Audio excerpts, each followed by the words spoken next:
আল্লাহ তোমার কাছে লাখ লাখ কোটি কোটি শুকরিয়া। আজ গরিব হয়েও মুই অনেক খুশি, কারণ মোরে ইভালিও ঠকাইতে পারে নাই, ডায়মন্ড ওয়ার্ল্ডও ঠকাইতে পারে নাই। হ্যালো এভরিওয়ান, আসসালামু আলাইকুম। গত বছর মোর মামাতো বোনে মোরে লিয়া যায় ডায়মন্ডের একটা নোসপিন কিনছে। তো এই বছর যখন ডায়মন্ড লিয়া ঝামেলা হইছে, তো মোর আফু মোরে ফোন দিয়া কইতাছে, আহারে এতগুলা নি টাকা দিয়া কাজ কিনলাম, এখন এই কাজ তো বেচনও যাইবো না, আর 2 মাস না পড়তেই পাথর গেছে গোলায় গোলায়। পরে আফুরে আবার মুই বালপাক না বুদ্ধি দিলাম যে চলে এটা বেচা দেইগা। কয় কেমনে, যে হেনতে কিনছি হে নেই, বেড়ে তো গ্যারান্টি দিয়ে দিছে, এটা যদি ব্যস্ত হয় চেঞ্জ করতে মুগো কাছে লই আইবেন।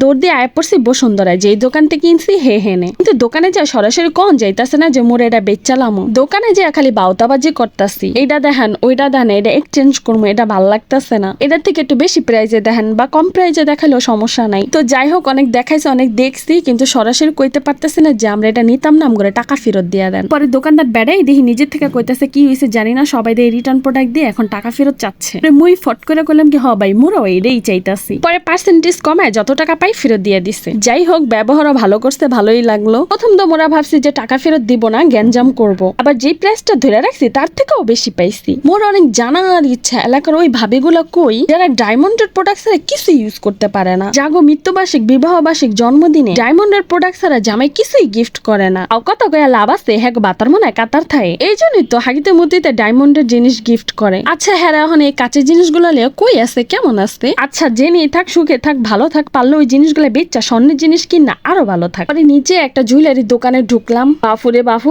জিনিসের যে দাম, যেটা চুরি পছন্দ হয়েছে, খালিয়াতে তো আর বাড়ি যাওন যায় না, সেও 250 টাকা মোট। এই আর যদি মোগ এলাকায় তো 50-60 টাকা করে কিনা যাইতো। আহারে ওরে সুবান আল্লাহ, মোর বুর কি এত বড় সর্বনাশটা করলো। দেখেন মোর বুর জর্দার খুতিরা খুঁজতে পায় না আজগো কতগুলা দিন ধইরা, কেরা জানি এখানে আই না উপরে পাথর লাগা সাজায় থইয়া দিছে। এ কোনো কাম কন্দেই মানুষের এত বড় কোনো ক্ষতি করে? ক্ষতি যখন করবি ছোটখাটো একটা ক্ষতি কর। জর্দার ডিব্বা কিনলে তোরা লইয়া আবি, জর্দার ডিব্বা ছাড়া কি মোর বু বাঁচবে? হায়াত না যাইবে আরো কইমা। এমনি মাতারি বুড়া মানুষ জর্দা ছাড়া পান খাইতে পারে না। পরে আইয়া পড়মু, হেকালে নামছে ইচ্ছা মতর বৃষ্টি, আমেও না উল্টা আরো এক গিরা পানি উঠে গেছে। আইনের মানুষ ঠেল্লা ধাক্কায় ভিতরে ঢুকতে আসছে, এখন তো পা হালানেরও জায়গা নাই।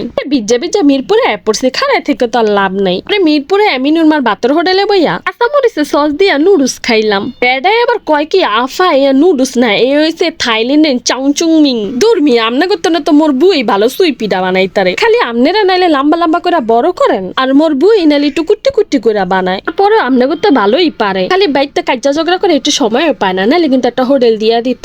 সোবান আল্লাহ, কি রে একটা কাটা চামচ দিছে, এই আদি উড়েও না। চামচ না দিয়ে একটা কোদাল দিতারেন না ভাই, বেশি বেশি উঠবো। খাইতে আসে, বেশি পেনা পড়লে আল্লাহ গুনা দিব। টাটা, বাই বাই, আল্লাহ হাফেজ। আর আমার ভিডিওতে বেশি বেশি লাইক, কমেন্ট, শেয়ার দিবেন, আর নয়তো উষ্টা খায় ডেরে পড়বেন।